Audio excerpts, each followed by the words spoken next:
Bom dia, boa tarde, boa noite, aluno SEB do sétimo ano. Eu sou Flaviana Soares e nessa aula vamos estudar o sentido do texto a partir do texto Direitos de Ter Direitos. Vimos na aula passada que a Revolução Francesa, a independência dos Estados Unidos, a extensão da União Soviética, o desfazimento da segregação racial na África, o surgimento da democracia na América Latina durante os anos 80 foram eventos históricos importantíssimos para a humanidade em busca da cidadania. E que cidadania é uma conquista diária.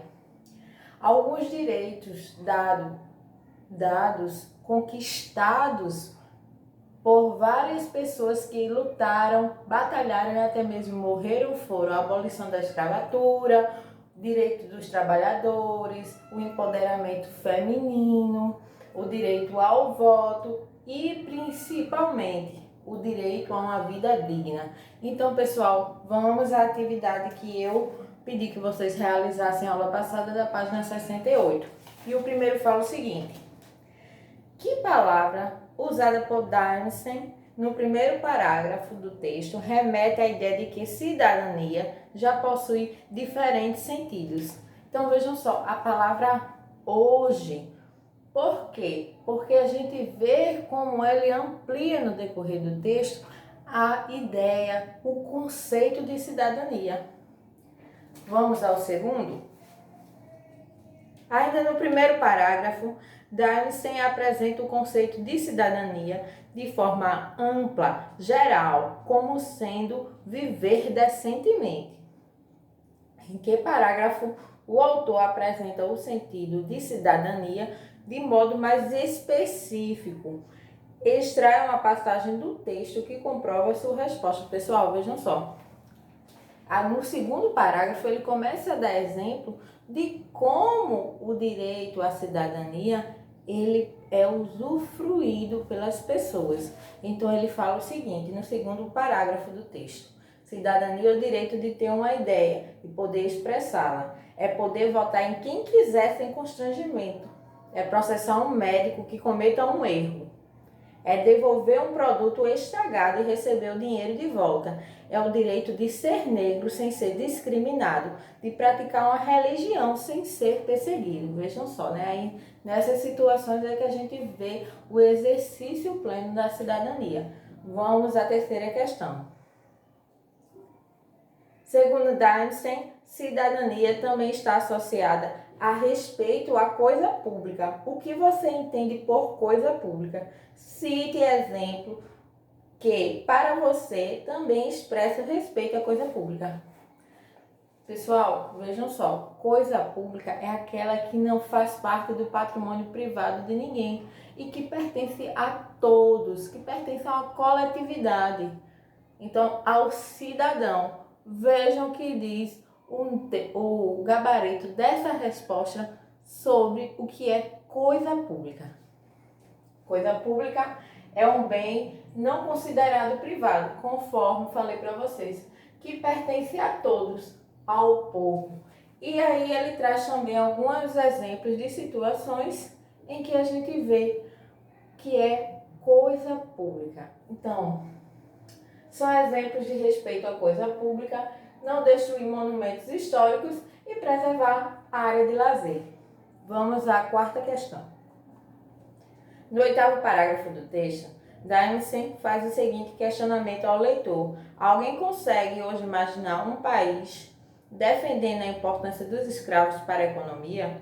Considerando o contexto em que tal pergunta está inserida, explique o que essa frase provoca ao leitor. Pessoal, preste atenção. Você já imaginou um ser humano escravizar outro ser humano e ainda tentar obter lucro a partir dessa situação?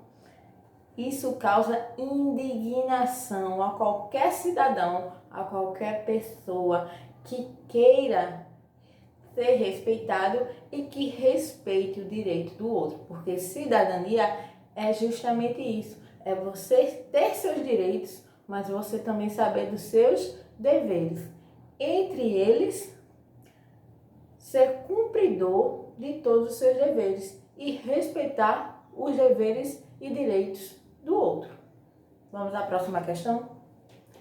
Lê o parágrafo seguinte ao transcrito na questão 4 da seção De Olho no Gênero, o qual também é parte do texto do prefácio do livro O Cidadão de Papel, a Infância, a Adolescência e os Direitos Humanos no Brasil, de onde foi extraído o texto Direito de Ter Direitos. Vocês se lembram que na última atividade a gente leu um trechinho ainda desse prefácio, né? Que ele fala que cidadão de papel é o quê? Aquele que tem direitos diante da lei, né? Mas, na realidade, ele não vivencia, ele não usufrui dessa cidadania. Então, ele fala, na lei, fala que todo mundo tem direito à moradia, a bem-estar, a saúde, a educação. Entretanto, isso é o que está na lei, mas a realidade muitas vezes é completamente diferente. E agora a gente vai ler outro prefácio desse livro, é O Cidadão de Papel. A descoberta das engrenagens e a descoberta do desemprego, a falta de escola, da inflação, da imigração, da desnutrição, do desrespeito sistemático aos direitos humanos, com essa comparação, vamos observar como a cidadania brasileira, que é garantida nos papéis, mas não existe de verdade, é a cidadania de papel.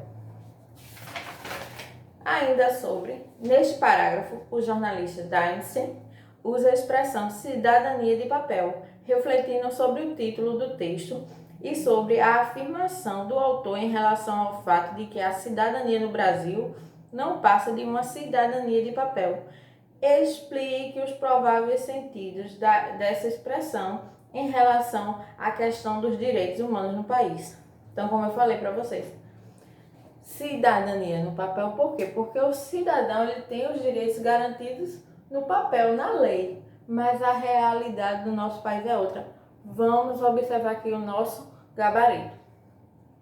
Esse é questão 5. A expressão cidadão do papel refere-se a todos os brasileiros que têm seus direitos garantidos apenas no texto das leis, ou seja, no papel.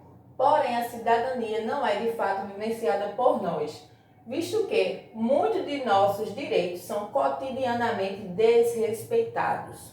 Vamos ao 6º.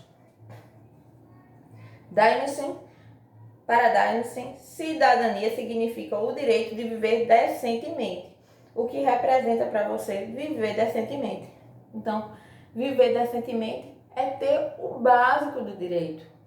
Para que a pessoa tenha uma vida digna, é ter uma moradia, uma alimentação, educação, saúde, segurança, direitos sociais como a previdência social, a proteção, a maternidade e a infância, ter assistência para os desamparados, ter direito de trabalhar e esse trabalho assegurar também alguns direitos para o trabalhador, ter direito a um transporte de qualidade e ao lazer.